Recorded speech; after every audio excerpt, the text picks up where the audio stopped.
Thiruvananthapuram വെമ്പായത്ത് KSRTC bus കടയിലേക്ക് ഇടിച്ചു കയറി ഒരാൾ മരിച്ചു. നിരവധി പേർക്ക് പരിക്കേറ്റു.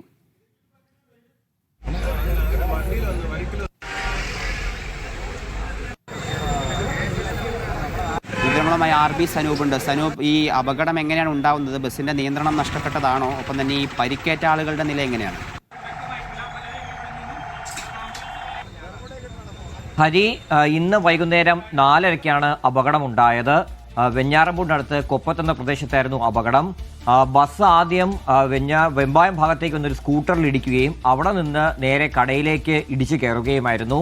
ഈ സ്കൂട്ടർ ഓടിച്ചിരുന്ന കുഞ്ചിറ സ്വദേശി 56 വയസ്സുള്ള ജയചന്ദ്രനാണ് ഇപ്പോൾ മരണപ്പെട്ടത്. ബസ്സിൽ യാത്ര ചെയ്തിരുന്ന 4 പേർക്കും പരിക്ക് പറ്റിയിട്ടുണ്ട്. ഇവരെ കന്യാകുളങ്ങര ആശുപത്രിയിലും അതേപോലെ വെഞ്ഞാറമൂടുള്ള സ്വകാര്യ ആശുപത്രിയിലും പ്രവേശിച്ചിട്ടുണ്ട്. ഈ ബസ്സിന്റെ നിയന്ത്രണം നഷ്ടപ്പെട്ട് ബസ് ആദ്യം സ്കൂട്ടറിൽ ഇടിക്കുകയും അതിനുശേഷമായിരുന്നു ഈ കടയിലേക്കും ഇടിച്ചു കയറിയത്. കടയിൽ ആ സമയത്ത് കട ഉടമയും അതുപോലെ മറ്റൊരാളും ഉണ്ടായിരുന്നു. അവർ ഈ ബസ് വരുന്നത് കണ്ട ഉടനെ തന്നെ വേഗത്തിൽ ഇറങ്ങി ഓടുകയായിരുന്നു. പിന്നാലെ വെഞ്ഞാറമൂട് പോലീസും അതുപോലെ നാട്ടുകാരുമൊക്കെ സ്ഥലത്തെത്തിയ ശേഷമാണ് ഈ പരിക്കേറ്റവരൊക്കെ ആശുപത്രിയിലേക്ക് മാറ്റാൻ കഴിഞ്ഞിട്ടുള്ളത്. അതുവഴി വന്ന വാഹനത്തിലും മറ്റുമാണ് ഈ പരിക്കേറ്റവരെ കയറ്റി ആശുപത്രിയിലേക്ക് കൊണ്ടുപോയത്. എന്തായാലും മരിച്ച ജയചന്ദ്രൻ ഈ സംഭവ സ്ഥലത്ത് വെച്ച് തന്നെ തൽക്ഷണം മരിക്കുകയായിരുന്നു. കാരണം ഈ ജയചന്ദ്രനെ അതിശക്തമായിട്ട് ഈ ബസ് നിയന്ത്രണം പറ്റി ഒന്ന് ഇടിച്ച ശേഷമാണ് കടയിലേക്ക് ഇടിച്ചു കയറിയത്. ഹരി.